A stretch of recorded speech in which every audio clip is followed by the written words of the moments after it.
Australia, they has this, they are doing farming, their economy is good, they are that. So what comes into your Now, mind see, when as you said, you said the economy, you said they're doing, like for here, they're doing farming, they're doing all that stuff. Same, they're also doing all of that in Ghana, but they're not being treated fairly. So Ghana and Africa is the richest continent on the planet of this earth, but they are still the poorest. For what reason?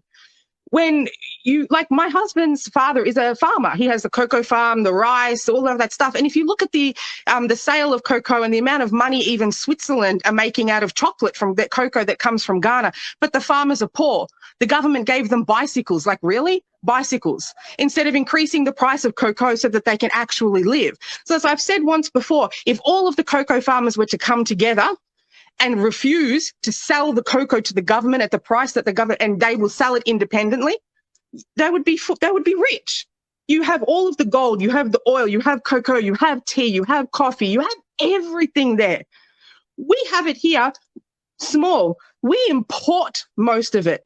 And the amount of money that we're paying, none of that is going back to the farmers that are farming it. So when I think about the differences between here and Ghana, and I think about Ghana, even if you look at even the income tax, that was only just introduced quite recently, and you're looking at a scale from about 5%, depending on your income, up to about 30% your income tax rate. But if you are a Ghanaian who doesn't speak or read English, go to your Ghana's Revenue Authority webpage. Everything is in English. How will you even know what you are paying? So anyway, 30% is a lot. Like if you look at $1,000, 30% is $300. That's a lot of tax revenue, but it's not being spent anywhere. It's going into the pocket of the leaders. There's no plumbing. My husband's village, they don't have plumbing. Why is there no plumbing when you have that much revenue? So when I look at here, I can drive for miles and not see a dirt road. I can drive for miles and not see a pothole. I can drive for miles, miles and miles and miles. There is not a house here in Australia that does not have running water.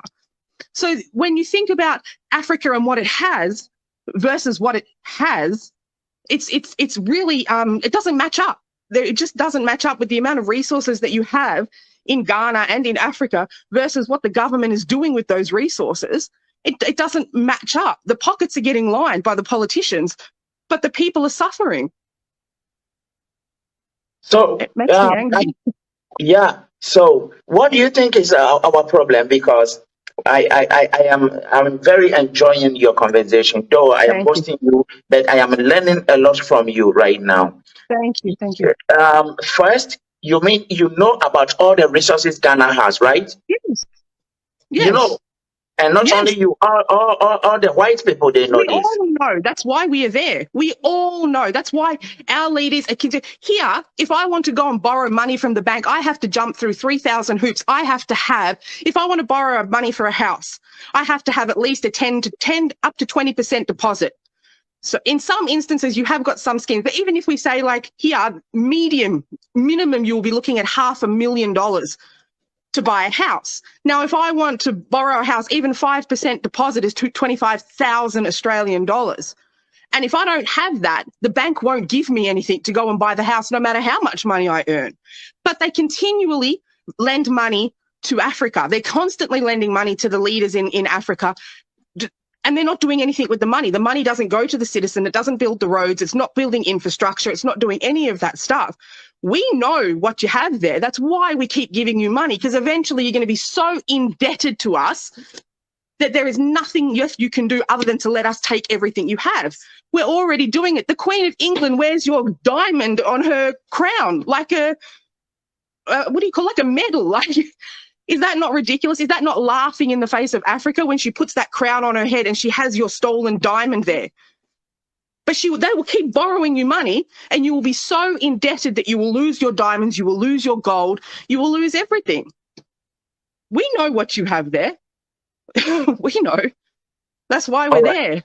So what do you think is the problem to our progress in Ghana, specifically? Your leaders are the problem. Your leaders are absolutely 100% the problem. They are gutless and they are fearful. They are frightened of the Western world, and they are frightened of their own citizens. They will come in with so many big, grandiose promises that they can't fulfill, They'll speak only about the stuff that will be like to pamper the citizens, make them fall in love with them. Akufo-Addo only goes to the north when he needs votes. The rest of the time he's saying they're no better than dogs. They're not even Ghanaian. What kind of a lead? You don't have leaders. They have a title, but they are not leaders because they are not leading. There's only maybe two. You had Magufuli, who is now gone, and Paul Kagame, who is doing great work. But aside from that, what leaders did you have there? And anytime you get one, we come in and we kill them. You know about Paul Kagame? Yes, please. And you know he's doing well. Now you are praising him, right? Yes, he's doing brilliantly. Very brilliant. Very brilliant man. And he's fearless. And unless you get an African leader in there who is fearless, you will not see any progression. How much pushback did that guy get when he started? But look now at what he has achieved, and now the people love him. Me, this white girl in America, I know who is Australia. Oh, wow, that's bad. I'm Australia. So even I know who he is. Why? Because he's doing really great work. You need leaders in there who are fearless. You need leaders in there that don't care how much money they earn from the position that they're in. As I said, I sat with and had an interview with Dr. Arakana. And she was talking about we need contracts, great contracts. I said, you don't. You need great leadership. With great leadership, great contracts come. It doesn't matter how great your contract is if your leader is corrupt and lining his pocket with the profit from those contracts. Yeah. So you need leaders in there that are fearless. They're not going to be frightened because it's going to be hard. And the citizens aren't going to like the changes that you make initially. But when they see that progression coming, they will love you forever. You know something. Since you said our leaders only pamper us, let's watch this, and I will ask you something about this. Wait a moment.